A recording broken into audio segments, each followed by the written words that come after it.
دوستو آپ صلی اللہ علیہ وآلہ وسلم کی خدمت میں ایک دیہاتی شخص حاضر ہوا اور اس نے آپ صلی اللہ علیہ وآلہ وسلم سے 25 سوال پوچھے اور آپ صلی اللہ علیہ وآلہ وسلم نے اس کے تمام 25 سوالوں کے جواب دیے۔ اور میں سمجھتا ہوں کہ اگر آپ ان 25 سوالوں پر غور کر لیں تو آپ شیطان کے وسوسوں سے بچے رہیں گے، گناہوں سے بچے رہیں گے اور امیر بھی ہو جائیں گے۔ کیونکہ دیہاتی شخص کا پہلا سوال یہ تھا کہ یا رسول اللہ صلی اللہ علیہ وآلہ وسلم میں رزق میں کشادگی چاہتا ہوں،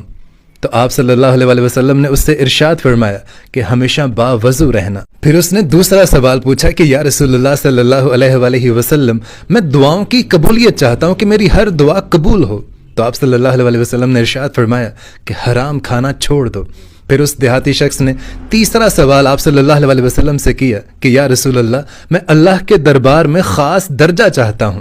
تو آپ صلی اللہ علیہ وسلم نے ارشاد فرمایا کہ کثرت سے ذکر کیا کرو۔ پھر اس دیہاتی شخص نے ہمارے نبی پاک صلی اللہ علیہ وسلم سے اگلا سوال کیا، یا رسول اللہ صلی اللہ علیہ وسلم مجھے بتائیے کہ کیا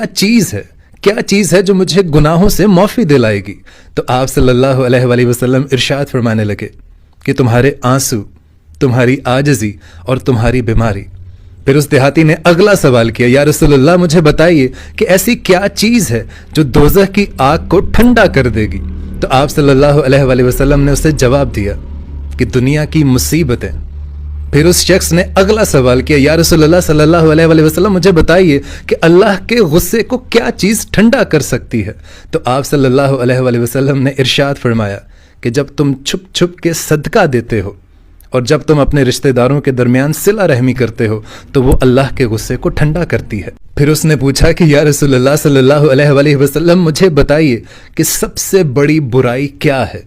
تو آپ صلی اللہ علیہ وسلم نے ارشاد فرمایا کہ برے اخلاق سب سے بڑی برائی ہے۔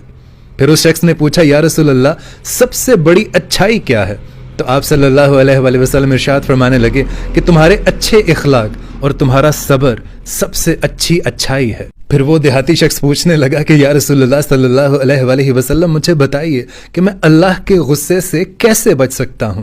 تو آپ صلی اللہ علیہ وسلم نے ارشاد فرمایا کہ لوگوں پر غصہ کرنا چھوڑ دو۔ پھر اس دیہاتی نے آپ صلی اللہ علیہ وسلم سے پوچھا کہ یا رسول اللہ میں گناہوں میں کمی چاہتا ہوں، تو آپ صلی اللہ علیہ وسلم نے ارشاد فرمایا کہ کثرت سے استغفار کیا کرو۔ پھر اس شخص نے پوچھا یا رسول اللہ صلی اللہ علیہ وسلم قیامت کے روز میں نور میں اٹھنا چاہتا ہوں، تو آپ صلی اللہ علیہ وسلم نے جواب دیا کہ ظلم کرنا چھوڑ دو۔ پھر اس شخص نے پوچھا یا رسول اللہ صلی اللہ علیہ وسلم میں چاہتا ہوں کہ اللہ مجھ پر رحم کرے، تو آپ نے ارشاد فرمایا